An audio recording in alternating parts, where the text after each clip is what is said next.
welcome back. I'm about to introduce you to a very amazing, inspiring young lady. But before I do that, let me read for you something that she has written to get you a feel of who she is and why it's important that you get to meet her this morning, all right? So, I quote, "I want to be able to hold a glass of water on my own. I want to sit down and get up without any help. I want to bathe myself. I want to comb my hair. I want to be able to lead a normal life." The voice, or rather the voice behind that specific message is none other than Farah Khalik. She's an amazing woman who has a fantastic story, which will leave you today in awe. Farah, thank you so much for your time this morning. Thank you so much for having me. This is such a beautiful piece that you have written here. It's what has appeared on your poster that has been going viral. Personally, I've been seeing it on Twitter as you are gearing up. Then you are gearing up to raise 5 million, which you've now done so. First of all, I can tell you're so excited. Did you ever think that you'd have reached 5 million? No, I was about to give up. Oh. Literally, like I was on the verge. And you know when they say right when you're about to give up is when God just clicks his fingers and he just makes everything happen. All right, so Farah has a very unique condition. It's called, and I hope I pronounce this right, Scleroderma. Yeah, Scleroderma. It's an autoimmune disease. And what she needs is that she needs stem cell treatment, which costs 5 million Kenyan shillings, and it's going to happen in India. For that 5 million shillings, as you've heard, you can see it from her face. She's so excited. She's going to raise that specific amount. Take me back to childhood, growing up with this specific unique condition. How was that? Well, I didn't grow up with this. The condition started when I was around 17 to 18 there. 17 to 18. So I had a very normal childhood. I was a very naughty child. Mommy's here. We can confirm whether you are a naughty child. I was a very naughty child. I was a huge one as well. I was very huge. And yeah, I had a fun childhood. It was a great time. School was great. High school, I had friends. And the normal girls' high school, and I did all the things, and it was great. So when I finished high school is when symptoms started coming up. Okay. Yeah. What were some of those symptoms? I finished high school. I went to college for about a year or so. Then I landed my first job as an administrator, and I was super excited, first job and all. At 18 there. Oh, wow. Yeah. So I decided I'm going to work and I want to study as well. So I was, full of ambition and, ready to start my life, Right. And all of a sudden symptoms started popping up. Okay. Can you remember some of those symptoms? Yes. In the morning when I used to wake up, my hands would swell up. Uh-huh. They would really swell up, for no reason. I don't know. And after 2 hours of waking up, they would just go back to normal. You see, they would just reduce. So, we just thought, okay, it's okay. I didn't take much note of it or anything. And then my knuckles started becoming black. First they turned black. And then when it was cold, during the cold season, my nails, they used to turn blue. So this is around June, July, when the year becomes cold. Yeah, no, the nails would turn blue. Okay. So that was a trigger, what is happening to me, Because I used to feel somehow tight around my thigh areas. It had started tightening up, when we pray, we have to go down. I couldn't go down easily. So it made prayer difficult. Yeah, so I was like, why can't I go down, At that time, I'm not understanding what's happening to my body. I'm not trying to really grasp, why these changes are happening to me. And when I look around at my brothers, at my mom, she's okay, she's normal. Why do I have funny, color on my skin? So, yeah, and then we decided to get checked out. Wow. So when you went first to see a doctor, what did your doctor first say? Initially, the doctors, they were confused as well, because this disease, it's like a connective tissue disease.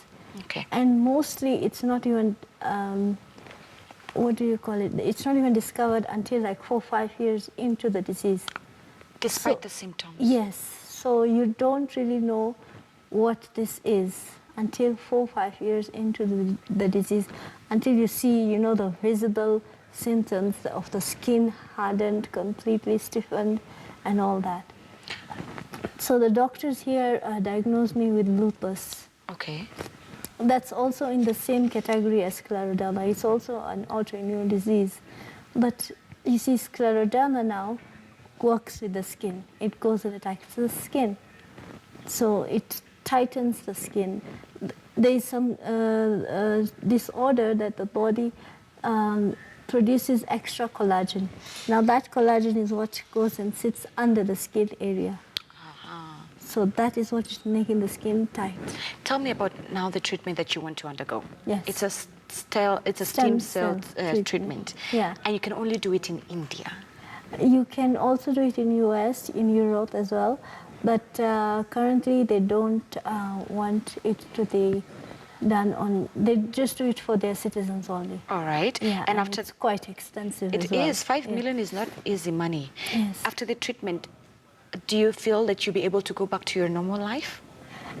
Yes, I believe that. You believe that? Yes. Tell me now, you have the doctors have given me an 80%. an 80% of recovery. So I'm really hopeful. It's like a new lease of life for me. Yes. Beautiful. All right. Now the thing is, I've seen your story especially on Twitter. Who came up with the idea? Was it mom? Was it your sister? Who came up with the idea of, you know, let's have a campaign on Twitter and see if we can generate income? Because 5 million is not easy. Yeah. Initially, when I got the doctor's consent and we got all the details and everything, I was like, okay, now this is in March. I was like, okay, now what do we do? You know, back at home, condition is not so good. So I was like, you know what, I'm going to go online. You're the one who decided Yes, to go online. I'm going to go online. I told my mom I'm going to start a fundraiser because I've seen it on Twitter before. Yeah, it has happened. And I'm quite visible on social media. Yeah. I'm all over. So I said, no, I want to do this because I've seen it. I'm like, What did Kenyans mom will help me. think? You know, mom is like, no, how will you raise that money? You know, how will people raise? On social media? Yeah. Okay. You know, because she doesn't understand the whole aspect of social media. you know. Yes, yes. So it's a new thing. So I said, no, we're going to do this. I am going to do this. And I had, first I spoke to Najma and I told her and she's like, yes, go ahead, go start with it. So I made this post on myself and then I posted it in March. Alhamdulillah, in March, Kenyans on Twitter, they really came out, they supported me so much. I cannot even begin to explain to you. The response was so good in the beginning. Alhamdulillah, I managed to raise around 300,000 in the beginning. So after that, and then it slowed down now because I was all alone. Yeah. You know, doing posting and doing everything. It's quite difficult. Yeah. It slowed down. And then I met Naslin Omar. She contacted me from Facebook. And at first I was like, you know, how, what not? But then I gave it a try and she called me at her place. They welcomed me and we sat, she talked. She told me about how a campaign is run, and then her daughter, Najda Khan, who you'll meet soon. And we started this, you know, whole idea now of we're going to go... Full-fledged? Yeah, we're going to go all out. Literally. Wow. We're literally going to go all out. And your sister is now joining us. Yes, she is. Good morning. Morning. How are you? I'm good. How are you? Thank you so much for coming. Oh, you're welcome. You have quite an inspiring sister. Oh my God, yeah. She's just phenomenal. I think that's the word. Farah, I'll let you introduce your sister for us. This is Najda Khan. She is the daughter of Naslin Omar. Yes. Wow. So she's been very helpful for you. Yes, Yeah, that's my sister. I mean, there's a bond that was created, and Farah's been an inspiration to so many people. Her story is inspiring. Like she just explained to you, she she just decided, no, I'm going to go viral. And she did it, you know. Like, that's very confident. And especially for her, you know, it's not easy. It's not easy for women to do what she's doing. And in her condition, and she took the bull by the horns. And like I said, everyone was, you know, I'm sure, like her brothers, her mother, her father, everyone's like, you know, maybe let's support her, but maybe she won't make it. And then here she sits today. It's online. Yeah, and here she sits today, having have raised all the money that she needs to. Yes. And although we came on board and helped her and everything, but she's been her biggest driving force. I think that's the beauty and the inspiring. Farah, where would you say that confidence came from? I've always been very positive, Cincy. Yeah. Yes, I've always been very positive, and I've always, you know, like, I've always been like, no, if I want to get something done, I do get it done with all my heart. I just put it, you know, in it. Through this entire journey, what is that one thing that you've learned? Wow, I have learned so many things. Yeah. It is amazing. Wow, it's a life-changing experience. Would you take it back, given the chance? Take back what? Would you reverse back time and say, I don't want to go down this route, for example? No. Because it has made you who you are today. Yes. I have to say, like, imagine every girl watching Farah's story online.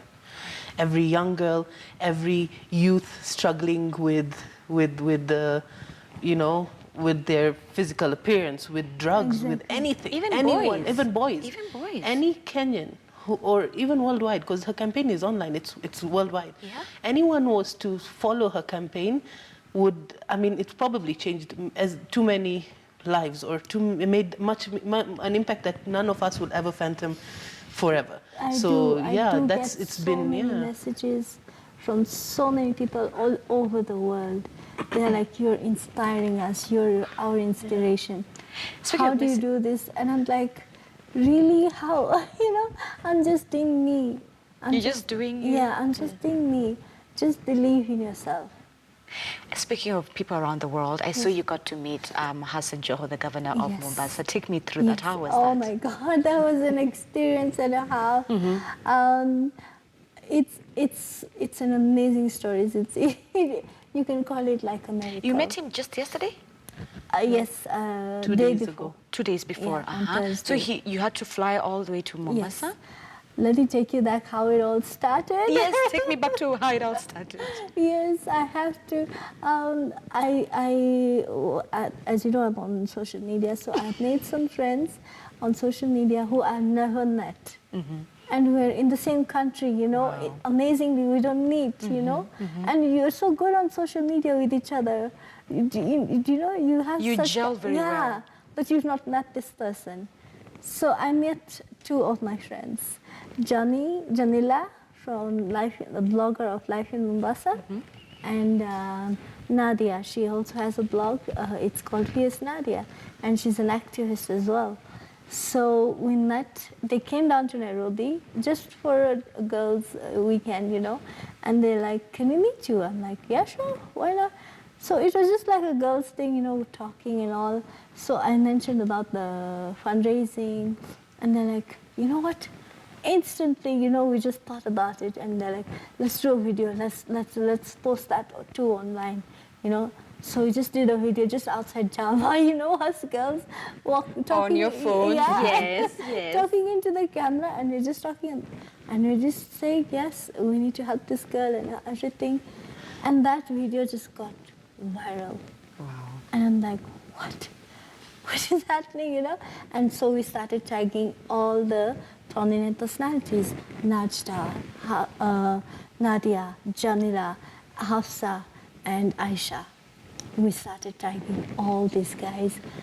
Did you also tag Governor of Mombasa? We tagged all the governors. All the governors. And the president. And the First lady. And the Everyone. First Because lady, her first hashtag was Ifike kwa Uhuru. you know? Yes. Have you met Uhuru yet? No, I There's been, haven't. unfortunately, Come as of on, now, no no. response. We're still trying. Yes, we're still It's trying. still the what we want to do. So if you're Mr. watching, Kenyatta, come on. Yes. this is a special case. The thing was, we tried to reach. I think we tried to reach Sonko Sonko as well, Yes. the governor of Nairobi. Was that so she's fruitful? in Nairobi. No, unfortunately, she even visited his office, but we're still trying as well. So the beauty here is the only person who responded in a matter of days In a matter was of His days. Excellency Yes. Governor Hassan Ali Joho, and Yes. that was like such a loud message to all our leaders today. You went to Sonko's office and you weren't able to see him. Yes. And this still hasn't fikiad Mr. Kenyatta. Yes. Mr. Kenyatta, yeah. Imefika kwa Joho. Imefika kwa Joho. Can Yeah. we get Farah to the State House? Yes. Can we get her to the State House? Can we get her to Sonko's office? Really want to Yeah, meet Mr. President, like, you need to President. meet her, not because Yes. she's got scleroderma. No. Because she's a remarkable youth of I like Kenya. that. Not because she Not has because the she's I condition. call myself the Kenyan daughter. Yeah, she's a daughter of Kenya, but Yes. she's also a phenomenal person. I mean, like, in terms of her wit, her personality, her courage, and her Lord, motivation. you're too kind. It's true. You know, everyone who meets her, I'm sure you feel the same. You know, the way she talks, she's got this electricity in her. When we first spoke on phone, yes. Yeah. So, Do you feel as if the condition, the disease, defines who you are? In a way, yes. It has given me strength. You know, Wow. they say pain gives you strength and you overcome your fears. It has given me immense strength. And like you asked me, I wouldn't go back and change anything. You wouldn't change a thing. No, I wouldn't. So when now do you go to India? You guys have managed to raise 5 million now. Yes. When does she go to India? We are in the process. We've started applying visas and this. visas and all that. Although so- she has an appointment at the hospital already, so they're expecting her. Letters have been sent, so she's just in the process of getting her medical visa, her and her carers, of course. And as soon as that's done, she's off. And here's the unique thing. When we were getting Farah to come on set, this is how you know her condition is very unique. There's no doctor, should I say, here in Kenya. You told me it's quite difficult to get a doctor who understands. They are at Kenyatta National Hospital, but I'm not that you know my story. I don't go to doctors. Yeah. Yes, because of the steroids and all, I just try and keep away. But I don't really know of many doctors. Wow. Yeah. It's like when we were discussing her why India, and you know, like, of course there are many other hospitals, but the fact is that European way, and those are, I mean, maybe 10 times the amount that India would charge, Yeah. obviously. Yeah. But as big as India is, and in terms of the medical tourism, the hospital that she's going to be treated in is the only hospital in the entire India that gives that treatment. So you need to understand the magnitude of how rare the The treatment disease, yeah, and and this the treatment disease is. Like, India is known, you know, it's a medical hub. Everyone goes to India. And there are millions of hospitals, but there's just one in the entire India that actually does this, and that's where she's got her appointment for. Farah, after your treatment, what's the first thing you're going to do? What do you want to do? What is it that you're longing to do? Oh my God, there's so You should have many. a bucket list by now. There's so many things. I'm trying to think what first. But obviously, I will have to go back and see the governor at Joho. Wow. He has specially told me that I have to come back and see him. We have to have a good time together. And then I come back and I want to start school. What do you want to study? I already have a scholarship at USIU. Beautiful. And I had to stop studying because I got weak and all, and I couldn't manage going and coming to school. So you're already in class? Yes, I was already in class. What were you studying? Journalism. Are you going to finish it? Yes, Please do. yes, Please do. yes, and I'm looking forward to coming to KTN. I hope so. Inshallah, inshallah. Closing remarks, Farah. Yes. Your journey is quite inspiring. You have this radiant, positive sunshine, such a radiant personality despite your condition, which you say that you would never go back and even take it back. What would be your closing remark? Wow. All I want to say is, if you're going through something in life, don't think like it's the end. Believe in yourself. Believe in who you are. You can do it if you put your head to it, your heart to it, and never undermine yourself. Be confident. Be proud of who you are, and don't hide because you have a certain condition, I would urge people to please, if you have something or if you're going through something, come out, share it, and see where it takes you. Look at me. I shared my story with Kenyans, and the whole of Kenya stood with me. The governor stood with me, Governor Hassan Ali Joho. He stood with me, and I don't even have words to thank him. All I do is just pray for him.